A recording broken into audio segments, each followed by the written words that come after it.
Уже уходите? Да. До свидания. Димаш уже уснул. Что значит уснул?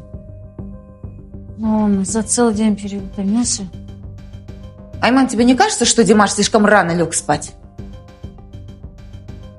Ты что, ему что-то подсыпал? Нет. Простите, мне нужно сына с продленки забрать. Я и так уже задержалась. Можно я пойду? Нет, не можешь.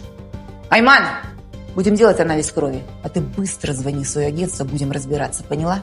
Что-то я не вижу представителей вашего агентства. Я ведь сама за себя несу ответственность. А в тюрьму ты тоже сама сядешь? За что? За отравление ребенка. Балаңыз таза, ештеңе табылған жоқ.